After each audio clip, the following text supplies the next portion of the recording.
നമുക്ക് next protocols എന്താണെന്ന് നോക്കാം. പ്രോട്ടോകോൾസ് മീൻസ് ഒരു set of rules that governs data communication. അത് നമ്മുടെ ഡാറ്റ കമ്മ്യൂണിക്കേഷനെ കൺട്രോൾ ചെയ്യുന്ന ഒരു സെറ്റ് ഓഫ് റൂൾസ് അല്ലെങ്കിൽ ഇൻസ്ട്രക്ഷൻസിനെ നമ്മൾ പ്രോട്ടോകോൾസ് എന്ന് പറയുന്നത്.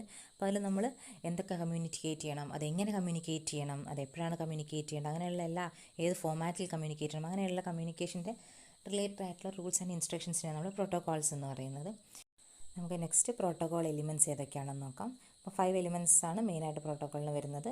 First one message encoding, message formatting and encapsulation, message timing, message size, message delivery options. ഇത്രയും കാര്യങ്ങളാണ് വരുന്നത്. നമുക്കൊന്ന് ജസ്റ്റ് എന്താണെന്ന് ഡീറ്റെയിൽ ആയിട്ടൊന്ന് നോക്കാം. ഫസ്റ്റ് നമുക്ക് മെസ്സേജ് എൻകോഡിംഗ് നോക്കാം. മെസ്സേജ് എൻകോഡിങ്ങിൽ നമ്മൾ നമ്മുടെ സെൻഡ് ചെയ്യാനുള്ള ട്രാൻസ്മിറ്റ് ചെയ്യാനുള്ള ഡാറ്റ മെസ്സേജ് സോഴ്സിൽ നിന്ന് നമ്മളത് ഒരു ഇലക്ട്രിക്കൽ സിഗ്നലായിട്ട് എൻകോഡ് ചെയ്തെടുക്കുന്നു. അല്ലെങ്കിൽ എൻകോഡ് ചെയ്തതിനു ശേഷം നമ്മളത് ട്രാൻസ്മിറ്ററിലൂടെ അത് ട്രാൻസ്മിഷൻ മീഡിയത്തിലേക്ക് കൊടുക്കുന്നു. ട്രാൻസ്മിഷൻ മീഡിയം പല ടൈപ്പ് ഉണ്ട്, വയേർഡ് ഉണ്ട്, വയർലെസ് എല്ലാം ഉണ്ട്. നമുക്ക് ലേറ്റർ നോക്കാം. ആ ട്രാൻസ്മിഷൻ മീഡിയത്തിലൂടെ നമ്മളത് റിസീവറിലേക്ക് എത്തിക്കുന്നു. റിസീവറിൽ നിന്ന് ആ സിഗ്നൽ നമ്മൾ തിരിച്ച് ഡീകോഡ് ചെയ്തെടുക്കുന്നു. അത് നമുക്ക് ഡെസ്റ്റിനേഷനിലെ മെസ്സേജ് അവൈലബിൾ ആയിരിക്കും. ഡാറ്റ നമ്മൾ സിഗ്നലാക്കി ഇലക്ട്രിക്കൽ സിഗ്നലാക്കി കൺവേർട്ട് ചെയ്യുന്നു.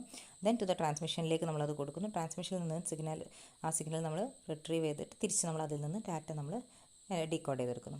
നെക്സ്റ്റ് നമുക്ക് വരുന്ന മെസ്സേജ് ഫോമാറ്റിംഗ് ആൻഡ് എൻക്യാപ്സുലേഷൻ. അപ്പോൾ നമ്മൾ മെസ്സേജ് ട്രാൻസ്മിറ്റ് ചെയ്യുന്ന സമയത്ത് നമ്മുടെ ഒരു എഗ്രീഡ് ഫോമാറ്റിൽ നമുക്ക് മെസ്സേജ് അയക്കണം. അതേപോലെ തന്നെ നമുക്ക് നമ്മുടെ സെൻഡറിനെ കുറിച്ചുള്ള ഇൻഫർമേഷനും അതേമാതിരി റിസീവറിനെ കുറിച്ചുള്ള ഇൻഫർമേഷൻ നമ്മുടെ മെസ്സേജ് ഡാറ്റയിൽ നമ്മൾ എൻക്യാപ്സുലേറ്റ് ചെയ്ത് വെച്ചിരിക്കും. നെക്സ്റ്റ് നമുക്ക് മെസ്സേജ് ടൈമിംഗ് ആണ്. അപ്പോൾ നമ്മുടെ സെൻഡർ ട്രാൻസ്മിറ്ററും റിസീവറും ഇടയിലുള്ള ഡാറ്റ ഫ്ലോ നമുക്ക് കൺട്രോൾ ചെയ്യാൻ വേണ്ടി പറ്റുന്ന രീതിയിലായിരിക്കണം. നമ്മൾ ട്രാൻസ്മിറ്റ് ചെയ്ത ഡാറ്റ അവൈലബിൾ ആവാൻ ചെക്ക് ചെയ്യേണ്ട അക്നോളജ്മെൻറ്റ് മെക്കാനിസംസ് ഉണ്ട്. അത് റിസീവ് ചെയ്തില്ലെങ്കിൽ നമുക്ക് കിട്ടിയിട്ട് അക്നോളജ്മെൻറ്റ് റിസീവ് ചെയ്തിട്ടില്ലെങ്കിൽ നമുക്ക് വീണ്ടും റീട്രാൻസ്മിഷൻ വല്ല പോസിബിലിറ്റീസ് ഒക്കെ ഉണ്ട്. നെക്സ്റ്റ് നമുക്ക് മെസ്സേജ് സൈസ് നോക്കാം.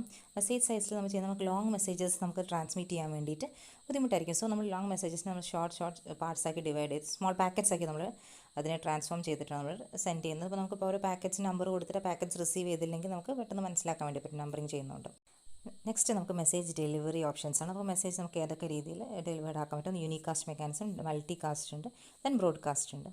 അപ്പോൾ നമുക്ക് ആ 3 മെക്കാനിസംസ് എന്താണെന്ന് നോക്കാം. ഫസ്റ്റ് യൂണികാസ്റ്റ് എന്ന് പറയുന്നത് നമുക്ക് നമ്മുടെ നോഡുമായിട്ട് ഒരുപാട് ഡിവൈസസ് കണക്റ്റഡ് ആയിരിക്കും. നമുക്കൊരു സോഴ്സ് ഉണ്ടായിരിക്കും, ഒരുപാട് റിസീവേഴ്സ് ഉണ്ട്. അപ്പോൾ നമ്മളൊരു സിംഗിൾ സോഴ്സിൽ നിന്ന് ഒരു സിംഗിൾ റിസീവറിലേക്കാണ് ട്രാൻസ്മിറ്റ് ചെയ്യുന്നത്. അത് നമ്മൾ യൂണികാസ്റ്റ് എന്ന് പറയും, അല്ലെങ്കിൽ പോയിൻറ്റ് ടു പോയിൻറ്റ് നെറ്റ്വർക്ക് എന്ന് പറയും. നമുക്ക് അതാണ് സിംഗിൾ ഡിവൈസിലേക്ക് റിസീവ് ചെയ്യുന്നുള്ളൂ. നെക്സ്റ്റ് നമുക്ക് വരുന്ന കേസാണ് മൾട്ടി കാസ്റ്റിംഗ്. മൾട്ടി കാസ്റ്റിങ്ങിൽ നമുക്ക് സോഴ്സിൽ നിന്നുള്ള ഡാറ്റ നമുക്ക് ഒന്നിൽ കൂടുതൽ റിസീവേഴ്സിലേക്ക് എത്തുന്നില്ല, പക്ഷേ നമ്മുടെ എല്ലാ റിസീവേഴ്സിലേക്ക് എത്തുന്നില്ല, ടു എ ഗ്രൂപ്പ് ഓഫ് റിസീവേഴ്സിലേക്ക് നമുക്ക് ട്രാൻസ്മിറ്റ് ചെയ്യുന്നുണ്ട്, സെലക്റ്റഡ് റിസീവേഴ്സിൻ്റെ കേസിൽ. നെക്സ്റ്റ് നമുക്ക് വരുന്നതാണ് ബ്രോഡ്കാസ്റ്റ്. ബ്രോഡ്കാസ്റ്റിൻ്റെ കേസിൽ നമുക്ക് നമ്മുടെ നോഡുമായിട്ട് കണക്ട് ചെയ്തിരിക്കുന്ന എല്ലാ ഡിവൈസിലേക്കും നമ്മൾ നമ്മുടെ ഡാറ്റ ട്രാൻസ്മിറ്റ് ചെയ്യുന്നുണ്ട്. അതായത് സോഴ്സിൽ നിന്ന് എല്ലാ ഡിവൈസിലേക്കും സിംഗിൾ സെൻറ്ററാണ്, but to all the receivers നമ്മൾ ഡാറ്റ ട്രാൻസ്മിറ്റ് ചെയ്യുന്നുണ്ട്. നമുക്ക് നെക്സ്റ്റ് വരുന്നതാണ് പിയർ ടു പിയർ നെറ്റ്വർക്ക് എന്ന് പറയുന്നത്. പിയർ ടു പിയർ നെറ്റ്വർക്ക് എന്ന് വെച്ചാൽ നമ്മുടെ നെറ്റ്വർക്കിൽ എല്ലാ നോഡും പിയർ ആണ്. വെച്ചാൽ ഓൾ പീസ് എല്ലാം ഈക്വൽ ഇമ്പോർട്ടൻസ് ആണ് എല്ലാ നോഡ്സിനുള്ളത്. അപ്പോൾ നമുക്ക് ഇതിൻ്റെ ഒരു പ്രശ്നം എന്താണെന്ന് വെച്ചാൽ നമുക്ക് ഒരു സെൻട്രലൈസ്ഡ് ആയിട്ടുള്ള ഒരു അഡ്മിനിസ്ട്രേഷൻ ഉണ്ടാവില്ല. അപ്പോൾ പക്ഷേ നമുക്കത് ചെറിയ സിമ്പിൾ ആപ്ലിക്കേഷൻസിന് വേണ്ടി മാത്രമേ നമുക്കത് യൂസ് ചെയ്യാൻ പറ്റൂ. നമുക്ക് അത്ര സ്കെയിലബിൾ അല്ല. ഒരുപാട് നമ്മുടെ നെറ്റ്വർക്ക് നമുക്ക് ഒരുപാട് എക്സ്പാൻഡ് ചെയ്യാൻ വേണ്ടിയിട്ടുള്ള ഒരു ഓപ്ഷൻസ് നമുക്ക് പിയർ ടു പിയർ നെറ്റ്വർക്കിലില്ല. ഫിഗറിൽ നമുക്കൊരു നോഡുമായിട്ട് നെറ്റ്വർക്കുമായിട്ട് നമുക്ക് 2 നോഡ്സ് കണക്ട് ചെയ്തിട്ടുണ്ട്. രണ്ടിനും ഈക്വൽ ഇമ്പോർട്ടൻസ് ആണ് രണ്ടിനും വരുന്നത്. അപ്പം അങ്ങനെയാണ് പിയർ ടു പിയർ നെറ്റ്വർക്കിൽ പിയർ ടു പിയർ കമ്മ്യൂണിക്കേഷൻ എന്ന് പറയുന്നത്. ആർക്കും ഒരു സെൻട്രൽ അഡ്മിനിസ്ട്രേറ്റർ ഇല്ല. പക്ഷേ നമുക്ക് വരുന്നത് ക്ലയൻറ്റ് സെർവർ നെറ്റ്വർക്ക് ആണ്. അതിൽ നമുക്ക് ഒരു സെൻട്രലൈസ്ഡ് ആയിട്ടുള്ള ഒരു അഡ്മിനിസ്ട്രേറ്റർ ഉണ്ടായിരിക്കും. അതിന് നമ്മൾ സെർവർ എന്ന് പറയും. അതിലൊരു റിക്വസ്റ്റ് റെസ്പോൺസ് നെറ്റ്വർക്ക് മോഡലാണ് ഇത് വരുന്നത്. നമുക്കിത് നമ്മുടെ ഈ മോഡൽ നെറ്റ്വർക്ക്സ് നമുക്ക് സ്കെയിലബിൾ ആണ്, എത്ര നമുക്ക് എക്സ്പാൻഡ് ചെയ്യാൻ പറ്റുന്ന രീതിയിലുള്ളതാണ്. പക്ഷേ നമുക്ക് എന്താ വെച്ചാൽ നെറ്റ്വർക്ക് നമുക്ക് സ്കെയിലബിൾ ആയതുകൊണ്ട് തന്നെ ഇതിൽ എത്രത്തോളം സ്കെയിലബിൾ ആണെന്നുള്ളത് നമ്മുടെ സെർവറിനെ ഡിപ്പെൻഡ് ചെയ്തിരിക്കും. അതർവൈസ് നമുക്ക് സെർവർ ഓവർലോഡഡ് ആയി പോകാനുള്ള ചാൻസ് ഉണ്ട്. നമുക്ക് നെക്സ്റ്റ് വരുന്നത് കമ്പോണൻറ്റ്സ് ഓഫ് എ കമ്പ്യൂട്ടർ നെറ്റ്വർക്കാണ്. അപ്പോൾ അതിൽ നമുക്ക് വരുന്നത് നോഡ്സ് വരുന്നുണ്ട്, then media means transmission media, പിന്നെ നമുക്ക് നെറ്റ്വർക്ക് ഓഫർ ചെയ്യുന്ന സർവീസസ് കാര്യങ്ങളൊക്കെയാണ്. അപ്പോൾ ഫസ്റ്റ് നമുക്ക് നോഡ്സ് എന്താണെന്ന് നോക്കാം. നോഡ്സിൽ നമുക്ക് വരുന്നത് നോഡ്സ് മീൻസ് ഡാറ്റ സെൻഡ് ചെയ്യാനോ റിസീവ് ചെയ്യാനോ കേപ്പബിലിറ്റിയുള്ള ഡിവൈസസിനെയാണ് നമ്മൾ നോഡ്സ് എന്ന് പറയുന്നത്. അപ്പോൾ നമുക്ക് നോഡ്സ് 2 ടൈപ്പ് വരുന്നത് എൻഡ് നോഡ്സും വരുന്നുണ്ട്, ഇൻ്റർമീഡിയറ്റ് നോഡ്സും വരുന്നുണ്ട്. അപ്പോൾ നമ്മളിപ്പോൾ figure കാണിച്ചതിൽ N1, N2 up to N5 വരെ മാർക്ക് ചെയ്ത് വെച്ചിട്ടുണ്ട്. അതിൽ N1ഉം N5 നമുക്ക് എൻഡ് നോഡ്സ് ആണ്, അല്ലെങ്കിൽ എൻഡ് ഡിവൈസസ് ആണ്. അപ്പോൾ അത് വെച്ചാൽ ഡാറ്റ സെൻഡ് ചെയ്യുന്ന ഡാറ്റ റിസീവ് ചെയ്യുന്നതും ഡിവൈസസ് ആണത്. പിന്നെ അതിനിടയിലുള്ള നമുക്ക് data from one node to another നമുക്ക് ട്രാൻസ്മിറ്റ് ചെയ്യുന്നതാണ് ഇൻ്റർമീഡിയറ്റ് നോഡ്സ് എന്ന് പറയുന്നത്. അപ്പോൾ എൻഡ് നോഡ്സ് എന്ന് വെച്ചാൽ നമുക്ക് എൻഡ് ഡിവൈസസ് ആണ്, സെൻഡർ ഓർ റിസീവർ ആയിരിക്കും. എക്സാമ്പിളാണ് computer, then printer, security camera. നമുക്ക് മൊബൈൽ ഹാൻഡ് ഹെൽഡ് ഡിവൈസസ് ആയിട്ടുള്ള ബാർകോഡ് സ്കാനർ, OCR അങ്ങനെയുള്ള കാര്യങ്ങളൊക്കെ നമുക്ക് എൻഡ് നോഡ്സിൽ വരുന്നതാണ്.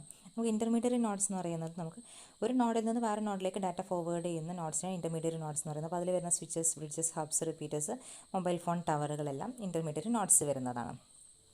ഇതിനെക്കുറിച്ചൊക്കെ നമുക്ക് ഡീറ്റെയിൽ ആയിട്ട് പഠിക്കാനുണ്ട്, വേറെ വീഡിയോയിൽ നോക്കാം. നെക്സ്റ്റ് നമുക്ക് വരുന്നത് സെക്കൻഡ് ആയിട്ടുള്ള മീഡിയ ആണ്. മീഡിയ ട്രാൻസ്മിഷൻ മീഡിയ അല്ലെങ്കിൽ ട്രാൻസ്മിഷൻ ലിങ്ക് എന്ന് പറയുന്നത്. നമുക്ക് വയേർഡും ഉണ്ട്, വയർലെസ് ഉണ്ട്. വയേർഡിന് നമ്മൾ ഗൈഡഡ് എന്നും കൂടി പറയും. കാരണം എന്താ വെച്ചാൽ നമ്മൾ കേബിൾ വെച്ചിട്ട് യൂസ് ചെയ്യുന്നതുകൊണ്ടാണ് ഗൈഡഡ് എന്ന് പറയുന്നത്. വയർലെസ് എന്ന് വെച്ചാൽ അൺഗൈഡഡ് എന്ന് പറയും. അപ്പോൾ വയർഡ് മീഡിയയിൽ നമുക്ക് വരുന്നത് മെയിനായിട്ട് Ethernet, fibre optic cable, coaxial cable, USB കേബിളാണ് വരുന്നത്. അപ്പോൾ ഈഥർനെറ്റ് നമുക്ക് 2 ടൈപ്സ് വരുന്നുണ്ട്. ഈഥർനെറ്റ് സ്ട്രേറ്റ് ത്രൂ കേബിളും വരുന്നുണ്ട്, ഈഥർനെറ്റ് ക്രോസ് ഓവർ കേബിളും വരുന്നുണ്ട്.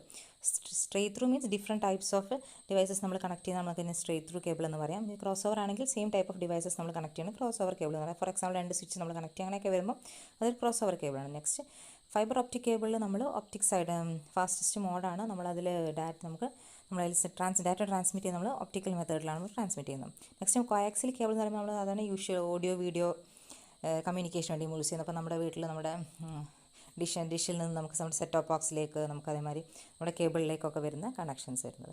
നെക്സ്റ്റ് USB കേബിൾ നമ്മൾ യൂണിവേഴ്സൽ സീരിയൽ ബസ് നമ്മുടെ സിസ്റ്റം, കീബോർഡ് സിസ്റ്റം, മൗസ് എല്ലാം ഒരുപാട് സ്ഥലത്ത് നമ്മൾ കണക്ട് ചെയ്യാൻ യൂസ് ചെയ്യുന്ന USB ബസ്. അപ്പോൾ അതിൽ നമുക്ക് ഫൈബർ ഒപ്റ്റിക്സ് അല്ലാത്ത ബാക്കി എല്ലാത്തിലും നമ്മുടെ ഡയറക്റ്റ് ഇലക്ട്രിക്കൽ സിഗ്നൽസ് ആയിട്ടാണ് നമ്മൾ ട്രാൻസ്മിഷൻ നടത്തുന്നത്. നമുക്ക് നെക്സ്റ്റ് വരുന്നതാണ് വയർലെസ് മീഡിയ. ഏതൊക്കെയാണെന്നുള്ളത് വയർലെസ് മീഡിയ നമുക്ക് എയറിലൂടെ ട്രാൻസ്മിറ്റ്, എയറാണ് നമുക്കവിടെ മീഡിയ ആയിട്ട് വരുന്നത്. അപ്പോൾ അതിൽ നമുക്ക് വരുന്ന വേവ്സ് ആയിട്ടാണ് ട്രാൻസ്മിറ്റ് ചെയ്യുക. Infrared, radio, then microwave, satellite.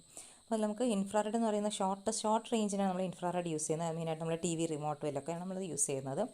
Then radio waves നമുക്ക് റേഞ്ച് കുറച്ചും കൂടി കൂടുതലുള്ളതാണ് റേഡിയോ വേവ്സ് എന്ന് പറയുന്നത്. നമ്മുടെ വൈഫൈ മെക്കാനിസം, ബ്ലൂടൂത്തിലൊക്കെ വരുന്ന കുറച്ചുകൂടി റേഞ്ച് കൂടിയതാണ് മൈക്രോവേവ്സ്. നമ്മുടെ മൊബൈൽ ഫോൺസിലൊക്കെ യൂസ് ചെയ്യുന്നുണ്ട്. പിന്നെ നമുക്ക് ലോങ് റേഞ്ച് യൂസ് ചെയ്യുന്നതാണ് സാറ്റലൈറ്റ്സ്. ഫോർ എക്സാമ്പിളാണ് GPS വരുന്നത്.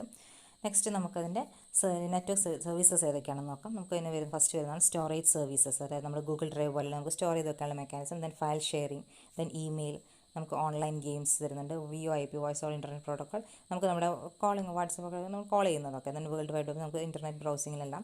Then video calling, video telephony possible ആക്കുന്നത്. പിന്നെ ഇൻസ്റ്റൻറ്റ് മെസ്സേജ്, നമ്മൾ വാട്സപ്പിലൊക്കെ നമ്മൾ ഇൻസ്റ്റൻറ്റ് മെസ്സേജ് ചെയ്യുന്നത്. അപ്പോൾ അങ്ങനെയുള്ള സർവീസസൊക്കെ മെയിൻ സർവീസസൊക്കെ നമ്മൾ പ്രൊവൈഡ് ചെയ്യുന്നത് നെറ്റ്വർക്ക് സർവീസസ്. അപ്പോൾ ഇത്രയാണ് നമ്മളിതിൻ്റെ കമ്പ്യൂട്ടർ നെറ്റ്വർക്ക്സിലെ കുറച്ച് ബേസിക് ആയിട്ടുള്ള കാര്യങ്ങളാണ്. നെറ്റ്വർക്ക്സിൻ്റെ ബേസിക്സ് ആണ് നോക്കിയത്. അപ്പോൾ നമ്മളൊരു ഓവർവ്യൂ ആണ് തന്നിട്ടുള്ളത്. അതിൻ്റെയൊക്കെ ഡീറ്റെയിൽ ആയിട്ട് നമുക്ക് ഇനിയുള്ള ക്ലാസ്സുകളിൽ നോക്കാനുള്ളതാണ്. So thank you for watching.